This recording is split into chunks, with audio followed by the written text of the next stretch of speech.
Nabi Ayub ketika berada di usia ke-51 tahun, ia diberi ujian yang sangat berat oleh Allah. Nabi Ayub terkena penyakit kulit yang menyebabkan keluarnya nanah dari kulitnya, dari kepalanya, kakinya, hingga rambutnya pun rontok. Pada saat itu tersiar kabar bahwa penyakit yang ia derita merupakan penyakit yang menular. Berita tersebut telah meluas ke seluruh penjuru negeri. Pada hari pertama, sang Nabi masih tinggal bersama dengan istri-istri dan anak-anaknya. Hari kedua, saat ia dan keluarganya sedang makan, tiba-tiba atap rumah roboh dan menimpa semua anak Nabi Ayub hingga semuanya meninggal. Hari ketiga, Allah mendatangkan badai dan hama sehingga habislah semua binatang ternak dan juga kebunnya. Dalam waktu yang singkat, Allah langsung mengubah kehidupan sang Nabi Ayub. Ia terpaksa harus tinggal di pinggiran negeri, karena orang-orang takut tertular penyakit yang dideritanya. Dikatakan bahwa sang Nabi Allah itu diberikan cobaan selama 18 tahun lamanya. Namun ia tidak pernah sekalipun mengeluh. Ia terus bersyukur atas nikmat yang Allah berikan, sekaligus terus berikhtiar dan berobat agar penyakit yang ia derita dapat disembuhkan. Di pinggiran negeri tersebut, Nabi Ayub hanya tinggal berdua bersama sang istri. Istri Nabi Ayub merupakan contoh istri yang baik. Bahkan ketika suaminya bangkrut dan menderita sakit, ia masih setia menemaninya, bahkan harus mencari nafkah untuknya. Suatu ketika, sang istri pun berkata kepada Nabi Ayub, "Wahai kekasih Allah, sudah 18 tahun engkau tidak pernah berdakwah lagi. Bagaimana jika engkau meminta kepada Allah untuk menyembuhkan penyakitmu, lalu engkau bisa pergi berdakwah lagi?" Namun sang Nabi enggan untuk meminta kesembuhannya kepada Allah. Ia malu karena nikmat hidup sehatnya dulu lebih lama daripada ketika ia diberi cobaan sakit.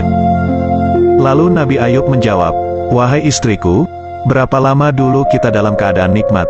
Istrinya menjawab, 20 tahun.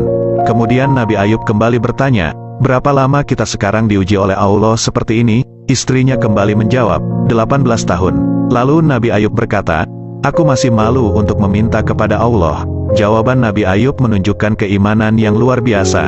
Dirinya tahu bahwa Allah Maha melihat, tidak perlu mengeluh. Allah Maha tahu bagaimana kondisi kita. Setelah 20 tahun, Nabi Ayub berdoa kepada Allah. Beliau berdoa dengan bahasa yang sopan dan santun kepada Allah.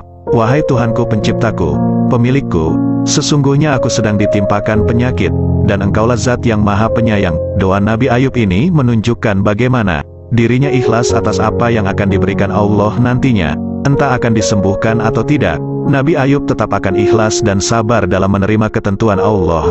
Bahkan Allah juga berfirman, "Sesungguhnya kami dapati dia, Ayub, seorang yang sabar. Dialah sebaik-baik hamba. Sungguh, dia sangat taat kepada Allah." Setelah melewati 20 tahun cobaan, di usia 71 tahun, Allah memerintahkan Nabi Ayub untuk menghentakkan kakinya ke tanah, sehingga muncul mata air dari tempat hentakan itu. Dari mata air itulah Allah memerintahkan Nabi Ayub untuk mandi dan meminum dengan air itu. Setelah mandi dan minum dengan air tersebut, Nabi Ayub menemukan bahwa tubuhnya sembuh dan bahkan kondisi fisiknya menjadi lebih baik daripada 20 tahun yang lalu. Kemudian Allah memerintahkan Nabi Ayub untuk berjalan keluar, sehingga masyarakat dapat melihat Nabi Ayub bahwa Nabi Ayub benar-benar sudah sembuh. Tidak ada yang mustahil bagi Allah, hanya perlu keimanan, yakin kepada Allah, dan sabar sebagai pegangan hidup kita. Katakanlah, "Hai hamba-hambaku yang beriman, bertakwalah kepada Tuhanmu." Orang-orang yang berbuat baik di dunia ini memperoleh kebaikan, dan bumi Allah itu adalah luas. Sesungguhnya hanya orang-orang yang bersabarlah yang dicukupkan pahala mereka tanpa batas. Semoga dengan kisah ini membuat kita semakin beriman dan bersabar dalam menjalani hidup ini. Amin ya robbal alamin.